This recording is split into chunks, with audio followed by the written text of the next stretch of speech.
from a legal perspective, the times that we get into trouble is we were told not to say anything to them, so we just went in and said it was performance. Or we said the company's going in a different direction. Or we said, you're not a good fit here. They said some generic phrase that everyone says, and it's like, they're like, oh, well, I thought those were the magic words. And it's like, well, honestly, those are kind of like the magic words for us to be in a lawsuit, not the magic words to sort of get you out of a lawsuit.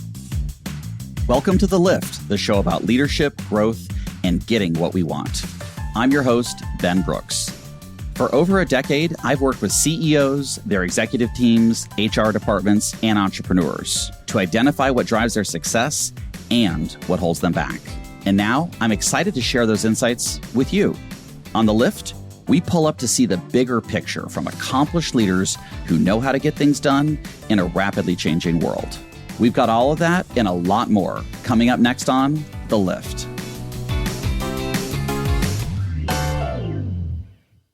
Last episode on The Lift, we tackled one of the most avoided conversations in leadership, how to fire people. We were joined by Dr. Dennis Davis, a clinical psychologist and national training director at Ogletree Deakins. He walked us through everything that needs to happen upstream to avoid messy separations, and how to work through your hesitation, your avoidance, or even what to do with those dreaded PIPs, the performance improvement plans. And if you haven't heard part one, go back and listen. It's worth your time. Today, we're picking up where we left off. You've made the decision and someone needs to go. Now what? How do you do it in a way that's legal and humane and doesn't haunt you and your team or the person walking out the door? And also is something that you're not going to have to lose so much sleep over or be so anxious and stressed in advance of having to have the conversation. What most leaders don't know is that you actually have more options than you think. There's a whole middle lane. Soft landings that are genuine and not just covering your butt. In part two, we're getting into what I'd call the human science of separation, the mindset, the legal setup, and yes, the logistics. We've got Dennis back, and joining us for the first time is James Bryton. He is of counsel at Littler Mendelson, the world's largest employment law firm. He started his career litigating civil rights and discrimination claims against various New York City agencies. And now he's on the other side, helping management avoid exactly those issues. So this week, we've got a psychologist and a trial attorney to give us two perspectives on how to fire people well. Let's get into it. Well, James and Dennis, welcome to The Lift. Thank you. Thank you. Happy to be here. This is part two of an episode, and we had a prior conversation with Dennis about employee terminations and about, how to prevent them and how to, make them mutual and how to make sure people know where they stand.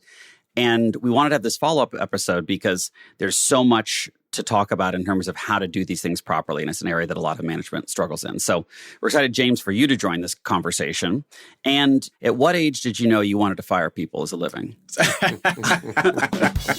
I'm kidding. What did you want to do when you were a kid? I mean, I always wanted to be an actor, and that is kind of what I did do for about 20 years. And I sort of made a pivot in my mid-20s into the law, so that was certainly not on my radar to be out here helping people to mutually separate. So that wasn't certainly the goal in the beginning. Now, I know you through one of our mutual best friends, Ty Walrod. Shout out to Ty. You're from a very small town, Elkhart in Kansas. I'm curious, whether it was a job there or anywhere else. Have you ever been let go from a job yourself? In the traditional sense, no. But as an actor, that's kind of like the whole part of the job is constantly being fired. I've certainly experienced that many times, and obviously been, turned down for parts, or even had a part where, we started rehearsals and then they decided to go a different way. And so I've certainly experienced that, but never in the direct. In the conference room sort of way. Yeah, exactly. And I'll tell you, I've been let go from a couple things, and I will tell you, one of them was in a very humane, thoughtful, mutual separation. And I just realized how atypical that was, which is part of my passion to share about this, because there is this middle path that we're going to talk about that doesn't have to be damaging or catastrophic to the brand or the employer or legal risk, let alone the psyche, the identity, the confidence, the mental health of the employee. Before we dive into that, Dennis, you mentioned that termination is not a form of discipline. That's right. It's about severing ties. Can you unpack why that distinction matters as we kind of dive into the conversation about how to do these things? Well, with discipline, you're trying to teach a lesson, a life lesson. You're trying to correct an inappropriate behavior. You're trying to remediate. With termination, you're separating, and there are differences. And so if you understand that, then the whole way you go about doing a termination is different. I'm not trying to teach you life lessons. I'm not trying to remediate a past wrong. In fact, we're not even going to go back and go over the past wrong too much. This is about looking forward, and that's the difference. And James, from a legal perspective, when you think about litigation and lawsuits, there's this thing that I'll just hear people, we could get sued, right? They could file a lawsuit. That's about the depth of most business persons' understanding of what that is. So when do companies actually get sued? 9 times out of 10, when a case ends up on my plate, someone was a jerk in the situation. And usually there's 2 jerks in the situation, but always at least one. In the termination context, one of the number one things we hear from every plaintiff that comes in is, I was totally blindsided. All these people come in, all filing lawsuits saying, I was totally blindsided, right? And that's why we see the lawsuit come in, because what the employee is thinking is, no one said anything to me before. Obviously, my performance was great. All of my prior performance reviews were incredible. So the only possible reason why I could have been fired was an illegal reason, whether it was race, gender, sexual identity, sexual orientation. That had to have been the reason, because it clearly wasn't my performance. 1, they never said it to me. And 2, who actually thinks they're a bad performer, right? So if no one's communicated that to me, I'm thinking I was the best employee at the company, and the company told me I was the best employee at the company, and now I'm gotten fired. And that's one way to be the jerk, is to surprise people, to blindside them. Are there other ways that being the jerk manifests from the employer side? One is the sort of blindsiding, lack of communication, lack of development. 2 is we've had some of the conversation, but we just continue to let it build, right? And then the relationship deteriorates. So now it becomes personal, and we see this petty back and forth between them. The relationship is just totally failed. Everything the other person does is a mistake. Every typo is the worst typo that's ever been, whatever the case may be. Often then we see the big blow up, and then it's like the employer steps in and says, we have to fire this person, because obviously this isn't professional behavior, not taking into account everything that led up to this place and why we're here. I had a couple different heads of HR that I worked for that were quite wonderful in terms of handling these tough situations. And Lori Ledford was one of those. And she talked about, that at the end of the day, if you're letting someone go, they're going to feel out of control. Is sort of getting a lawyer or punching back with a lawsuit a form of kind of asserting some control back if you feel out of control? Absolutely. I'm not going to let this happen to me. I'm not going to allow you to do that to me. All these are statements about feeling out of control and trying to reassert some control. Absolutely. I'm very curious to bring in, how do you let the employee have some sense or semblance of control in that process to avoid some of those kind of disproportionate responses?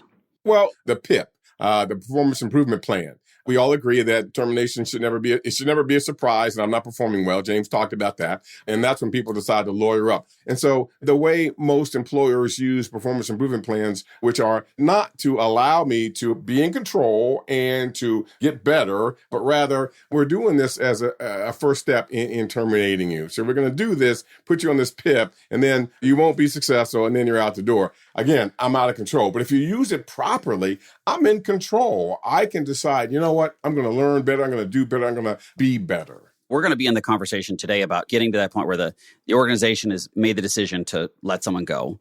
And James, one of the restraining forces that keeps people from doing some of this that I hear often, and again, I think this is a place, it's a bit reductive, it's a bit ignorant, but also it's a real thing, is to say, I can't do that because of their status. And if they're over 40, they're a person of color, they're a woman, they're a veteran, they're disabled, they're LGBTQ. I can't do that because that person is X or XY or X, Y, and Z. Can you just address a little bit about just that as a restraining force up front? Because there's the sense that I think some things get worse with groups that are under those demographics because people don't even get near it until it gets really bad. Is that what you found? Yeah, absolutely. The times that we see those decisions being made, deciding to keep an employee because they find that they're, in a particular class, or they're worried about, retaliation after leave, or any of the hot button issues that come up around termination, they just make the matter worse. Because when you have an employee that honestly knows that they're on the way out and they're only being kept around for whatever reason, they start documenting things.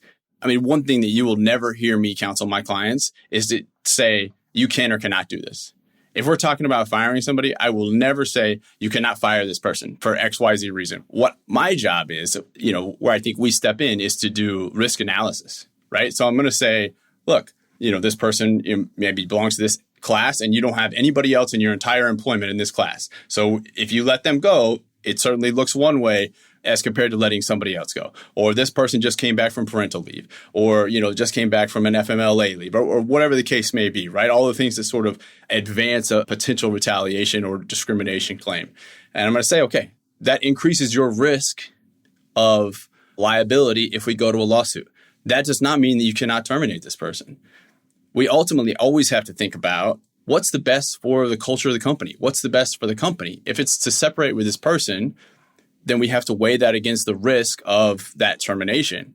But it should never be, legal said we can't do this. If it's time to separate from someone, it's time to separate from them. What I would say to James's point is very salient is the goal in your role as a manager to have minimize short-term employment risk? Is that what you're getting bonused on? Is that what you're going to get promoted on? Is that what your boss needs you to do? The likelihood is no. Right? Unless you're in the employee relations or legal department, which is a handful of people in a company, that is not your goal. That is their goal. And your goal is to get results for your team in the organization for it to achieve its strategy, because that's how you get your bonus and keep your job and all these things. And essentially, if you're a sports coach, it's to win. The other thing is most employers have a big old employment practices insurance policy as well. So if these things happen, the insurance companies get involved and they help negotiate and arbitrate and everything else as well. So I do think, kind of going into this, there's a bit of a boogeyman of what we can't do or how bad this can get. There's a lot of negative things of keeping the wrong person and what that says to your high performers, or what that even says to people who are also from underrepresented demographics, that then they can be reduced to, they're just, people are kept here because of this, regardless of performance. That doesn't help anybody. People always know, and James alluded to this, but Yes. People always know they're just keeping me until X. They're just keeping me because of Y. It doesn't work out for anyone. So James, if we think about sort of, termination for cause, bad deeds, this sort of middle lane of mutual separation, and then sort of layoff. Can you kind of talk about what each of these three are and the risk to organizations as a result? Our first bucket, sort of I'll say for cause because I think it's sort of the easiest to understand, but then I would also say, I'm not saying for cause in the legal sense of for cause, but in the sense of we've done something wrong, poor performers, policy violations, et cetera. Sexual harassment, you stole money from the company, you're not showing up to work. We've done it, walk out the door. Easiest in the sense of making the determination, not necessarily easiest in the post because people don't always document all those things, didn't investigate. You have to prove that. Yeah. The other side is sort of layoff, right? So, that's, again, much easier in the sense of we've got a business reason. We have to cut X amount, of dollars off the spreadsheet. This is what it is. This is who has to go. Or, or we're dropping this product or we're doing whatever. It doesn't always even have to be necessarily about dollars. I will always just remind everybody, don't forget about your WARN obligations. Since I am the lawyer here in the group, it always inside me. Can you tell people what a WARN obligation is? Yeah. So under that, there's both federal and state obligations, and it requires that you provide notice in advance, typically either 60 or 90 days, depending on, which grouping that you're looking at. If you are planning to do these things, know that you can't do it tomorrow. Basically anywhere in the U.S. and be legally compliant. There can be fines, penalties, et cetera, that you have to do that. If you're looking at a large RIF, you should be talking to somebody to help you out with that. So James, let's talk about the middle lane then. More people really do fall into this middle lane than people realize. We want someone to go. We don't really know what it looks like. They ultimately, Ben, as you were saying earlier, get pushed into the other two in the way that employers look at it. But really, they're just no longer a fit here. Or like we've sometimes progressed beyond them. Obviously, we have a lot of startup clients. You're seeing a position which made sense when you had 6 employees or whatever it is. But now that you have 60 or 600, like this position doesn't really make sense anymore. They were a good CFO at 10 people, but they're not the good CFO to make you go public. Right, exactly. Where do we go from there? Making sure everybody feels like they still have control in the situation. So not just the employee, but also the employer, in that like we're not keeping this person against our will. We actually do have control over who we employ here. And then also giving that control to the employee and saying, okay, this is where we're going. We're not sure how you fit here. Help us figure that out. One thing I see is, situations that may be leading to a mutual split. And then the two parties actually sit down and have a conversation. And the person's like, this is actually what you need. I can do those things and we can restructure the role, right? So being honest with both sides and really addressing the issues in these sort of like mutual separation type situations is incredibly beneficial for both parties because it allows both parties to understand what the needs are, the needs of the company and the needs of the employee, and then how we can go forward. Sometimes that means separation, probably more times than not if we're already having this conversation, but not always. And either way, it allows both people to walk out of the meeting feeling like they had control of the situation, understanding, hey, I had an opportunity to say I could take on those additional responsibilities, et cetera, whatever I think it is, and explain how I could do them. I either said no or understood that isn't for me or whatever the case may be. Knowing then at that point that both sides were able to communicate and then decide where the path is forward and separate. Dennis, I'm just curious, from your perspective, psychologically and sitting down and having this conversation, why do people not do this very often? Leaders not realizing that they have this leverage, that they have this control, that they're able to do that. That's number one. Number two is people are afraid to talk about this. Leaders. Yes. I will tell you that I believe that many organizations keep things confidential way longer than they need to be confidential. To have these conversations, hey, we're making this move. And going forward, you in this role are not going to be part of our plans. They keep that more confidential for longer than it needs to be. That's why I believe that a lot of organizations don't have these discussions. Power, control, or the feeling that they don't have the power to control, and being afraid of the conversations. No, absolutely. I was going to say the employer always has the upper hand in the power situation, and they have generally all the information, and the employees often have little to none. When that imbalance happens, you could just see how employees are not really able to maybe benefit or grow in the way that would really help the company out because they don't even understand where the company's trying to go, what the next steps are, or what the problems are, what are holding the company back, right? It's sort of all of these pieces of information that managers are making decisions off of are not the same information that the employees have. And so then when managers are critical of why the employees are not doing something, the employees don't even know that's the issue, right? So, I sort of keep coming back to communication, but it's like there is this thought that like we have to keep all this information. And if we tell them they're like, I don't know, going to overthrow management or something, there's some fear about giving up that power and sort of keeping this confidentiality. And it's just not helpful. It really just doesn't benefit the company. Let's talk about like this middle lane. What do I need to do as a manager? Assuming I've worked with legal, all this stuff. Tell me from a psychological perspective, how do we set this up for success? And then James, I want to hear from like a legal perspective as well, which again, I think have a lot of overlap. So two things come to mind in terms of ways to think about it, this middle lane. Psychologically savvy separation. The second thing is from Maya Angelou, and everyone recalls her saying, people might forget what you did, and they might forget what you said, but they'll never forget how you made them feel. So a framework for how to do a separation in this middle lane is making sure that we're paying attention to how people feel. The third piece of this is that whole peak end rule, right? That people typically remember experiences based upon two things. One is the peak level of intensity, that peak emotion, and everyone knows that being separated from an organization is going to be emotional. And then how that experience ended. So a really good frame of reference is we're going to make sure that we pay attention to how people feel, because that's what they're going to remember when they look back on this termination. That's the recency bias and all the other things that happened. And so, James, if you're going to set up a conversation like this, how do we need to be set up for success legally? Before we get into the meeting, right? Especially if we're fairly certain we're heading toward termination, we want to make sure that we've written down whatever it is we needed to write down, if there are performance issues, whatever that case may be. And I would just say this, do a real self-evaluation of how you do this, because most people think they're really good at this. And then when you get into litigation and I ask you, did we document all these things? Did we have the conversations? Did we do the lead up, et cetera, et cetera? Everyone's like, yeah, of course we did. And I'm like, great, send it to me.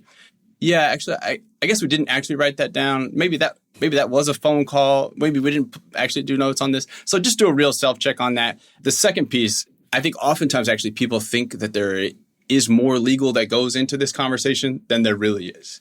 There is sort of the things you did setting it up. And then there's, to me, the human side of the conversation that you have, which is an open, frank conversation about where we are, if there's opportunities, why we think we're going this way, so that people understand. And then there's the legal side after of like, all right, now we have to defend what we did. But I often get asked the question of like, what are the things I need to say? How should I explain it? And I'm just like, just be honest.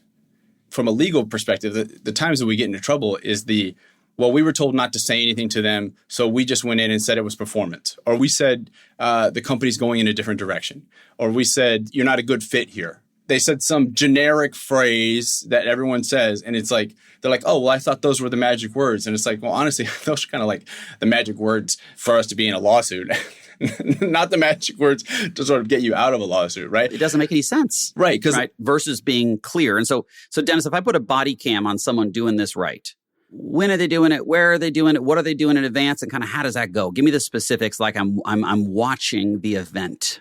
So first of all, never on Friday. Remember, everything I'm trying to do is to get you going, looking forward in the rest of your life. What are the things that you cannot do Friday afternoon after you've been terminated? Well, you can't talk to that other organization that you'd like to be a part of because, everyone leaves early on Friday. So never a Friday at the close of business because you leave that person stewing all weekend thinking about how you done them wrong. So earlier in the week is a better time. Earlier in the day. I like Tuesdays. I like 11:30. Why? In most workplaces around this country, 11:30, 12:30, people start getting hungry and there starts to be a lot of movement. People are leaving the building. They're going to get something to eat or whatever. And so you're allowing me to meld in with the lunch crowd and get out of there and save some face. Also, I like to tell people, you know what? If it's taking you longer than 10 minutes to terminate someone, you're way over time. You don't want to be in a meeting for a long time teaching life lessons. State the decision and let's move on. Don't share your own emotions. I heard this once. I heard someone who was firing someone and said, I feel so badly about this. You feel badly. You're going to have a job when this is over. So don't share your emotions. And also, don't prompt for emotion. How are you feeling right now?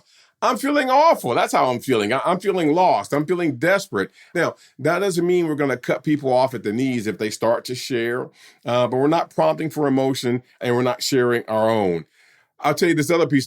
Don't sit in front of a door because you have people feeling blocked in. And so what if it gets to the point where this is just getting to be a little bit too much for me and I decide I need to get some air, I need to run to the bathroom, I need to get some water, but you're sitting in front of the door and I can't get out. I feel held captive. And you never want to leave a person feeling captive. I like a room that's well ventilated, maybe even cool. I like a room that's medium to bright in terms of the lighting, because that makes people feel like you're being transparent, you're being honest. Whereas if the lights are dimmed or darkened or it's a dim room, it feels like you're covering up or hiding something psychologically. And should I do this in my office? Like have people come to my office, or is that set up a different power dynamic? I'm okay with that depending on the location of your office. You want to make sure that you're not in a high traffic area. Remember, you want to help me maintain my dignity and save face. So if your office is in a high traffic area, or the only time you invite people to your office is for bad news, right? Then maybe a conference room that's more located in a different place. So I'm not generally opposed to the employer or the manager or leader's office. It depends on where it's located and how it's set up. Yeah, but not a conference room that puts them on display. Not the fishbowl that's like... exactly, that, the conference room that's at the front by reception that's got, doesn't have blinds on it or something. Not the best place to do it. Not at all. And how do you think about teeing this up? Because I've heard so many people say, oh, I got a calendar invite and HR's on it, or it said like, next steps or some weird thing. And they're just amped and they're hyped. How do you tee this up in advance? How do you schedule it? What do you communicate, et cetera? This is one of those things where it's 6 of one, half dozen of our other, or you can't win for losing. Why? So you calendar something, and then for the next 2 days or week, however long it's been on the calendar, I'm going, oh my goodness, what has Ben want to talk to me about? Oh my God, what's happening? On the other hand, you buzz me and say, I need to meet with you in my office or in the conference room in 10 minutes. I think, wait a minute, what do you want to meet before? There's really no real winner here from a psychological perspective. So for me, I think the lesser of the two evils is to have some notice. So I would calendar it, but I wouldn't calendar it for more than, say, a day or two in advance, thereby minimizing the anxiety time that I'm going to have. With some parts of this, and this is, one of the things we talk about, especially, if it's like at-risk categories, et cetera, the case may be, there's no win-win here, right? Like there is no like, oh, if we do this, this works. If we do that, it doesn't work. It is a separation. Like there are just hard parts about it. There is no way that it can be so perfect that everyone has this meeting and walks out feeling like, they're hugging teddy bears, right? I mean, like that's just not going to happen. That's not what this event is. So in a certain way, it's like, good to remember that. Like we do obviously want to do the absolute best we can to soften so much of this blow, but it is a blow. I mean, it's not like we're not participating in that, right? So we have to, remember that side of it as well. Again, from a legal perspective, I always think these words matter, right? The performance improvement plan, the purpose of that is to improve your performance. A termination is a termination, and the termination meeting should be for that purpose, to terminate. There isn't really anything else to talk about. We're having this meeting, if it's 5 minutes, if it's 10 minutes, that's like how long it should be, because there is nothing else that needs to happen in that meeting other than terminating the employment. Keep that singular goal, because I do think I've had people say, as I've had to do these conversations in my career at my own company and at other companies, they're like, well, could I get some feedback how I could do better in my next job? And you could give them that, but not then, right? You might say, Let's go have lunch someday and talk about that. Or let's have a beer, not today, not this week. Or they might say, well, I want to talk about the transition plan and stuff. You're like, give yourself a minute. Like, and basically, you have a singular goal and a singular agenda item. One thing I know that managers resist, they feel a certain amount of guilt about, I had someone talking to the other day. Oh, she's a single mom, or this person's older. I'm not sure if they get all this stuff.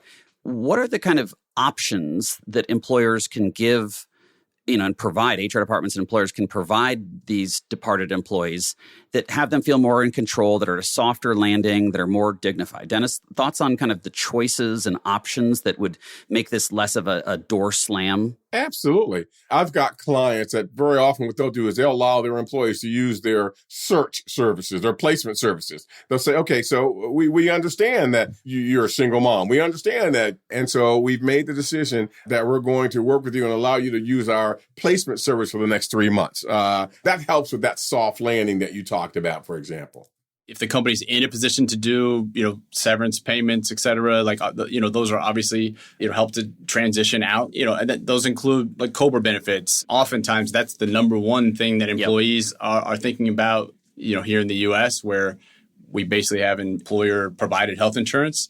This is also where if you've had conversations before, if the employee, knows where we're going and we've had, sort of the lead up, often you've heard the concerns of the employee, or your employees, and what are the factors that they're most worried about, and then you can try to address them. Like, those are sort of some of the common things that employers will offer at a separation. But obviously there's no limit. Oftentimes I get that question sort of like, oh, well, can I provide them with just, dental coverage or whatever? Like, I know they have a surgery coming up. It's like, yeah. And, Lori, my old HR boss, said, look, the employee feels out of control.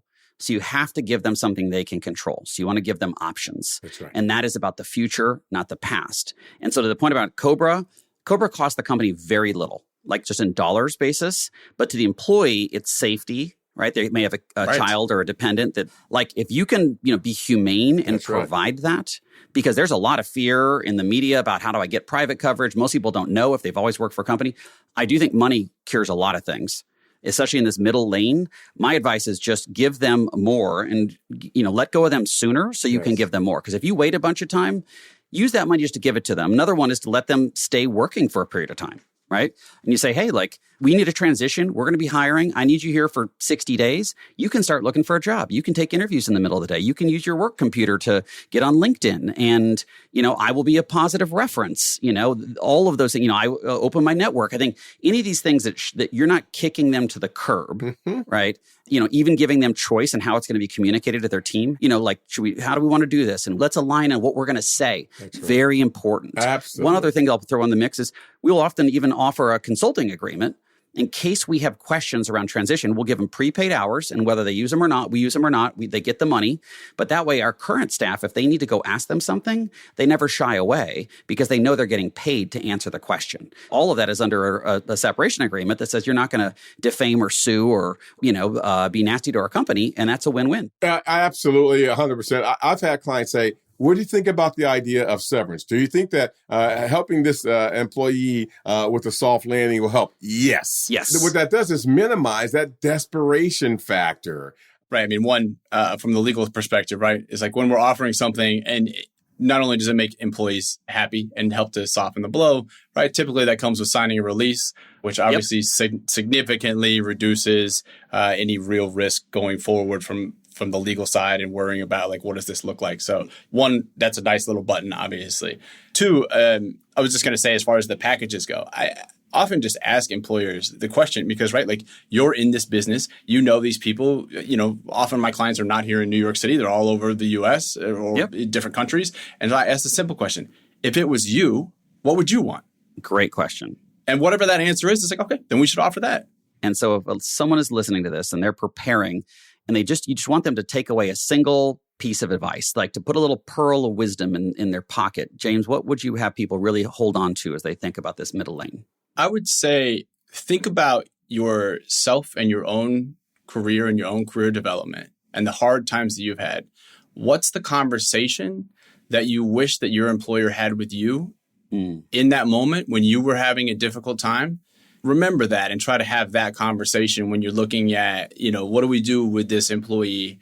Where do we go? How do we help their career? Or, how do we transition them out? Like when we're in these mutual spaces where it's not a performance and it's a respect issue, like remember that, right? That's the respect that they want in that situation. And hopefully that's the respect that you can give them.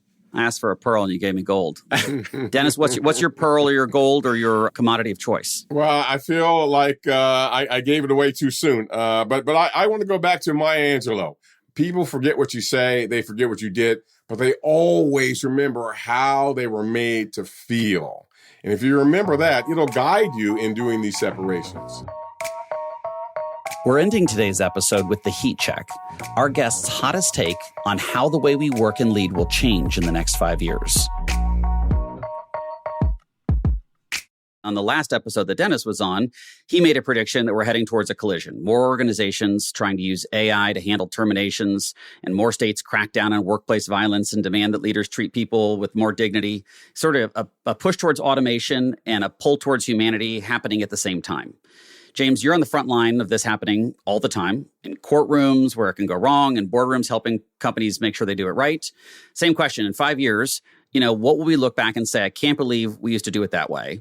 And where do you think performance management and exits are going?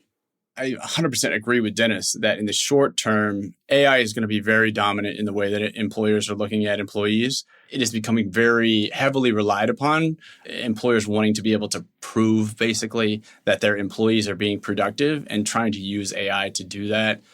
I think that is a problematic area. And I hope, honestly, I guess in 5 years that's not where we are still going and that we move away from that. I actually think we are hitting or close to hitting peak employment regulation. We have oversaturated the market since 2020 with new employment laws sort of all over the map in every aspect from, leave to wage to, discrimination, retaliation, sort of everything has significantly increased. I think there are still some more areas that are coming down, especially in the restricted covenant area. But I think in 5 years, we're actually going to see a swing back because I think there's going to be a push to say that businesses are being over-regulated at the moment on how they can handle their employees. Very interesting.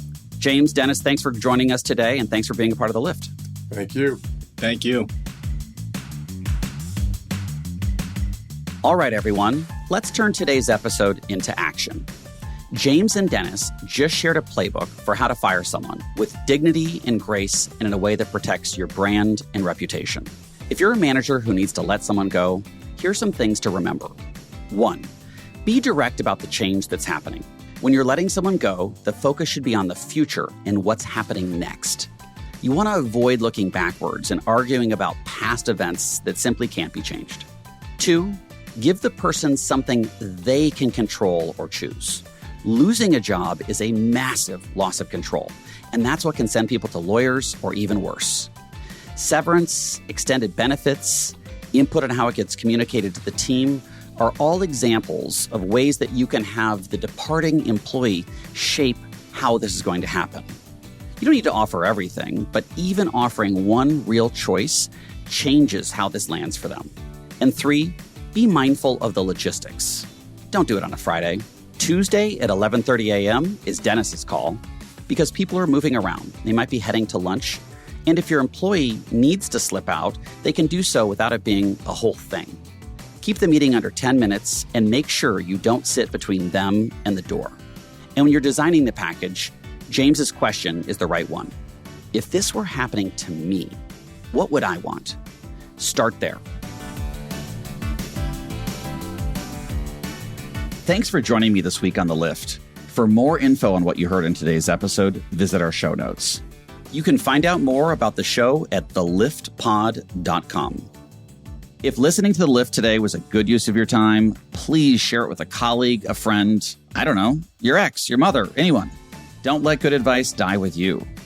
And for those of you who like to earn a little bit of extra credit, leave a comment on Spotify. We'd love to hear from you. The Lift is produced and edited by the team at Edit Audio. This episode was produced by Victoria Marin and edited by Ali Sirwa.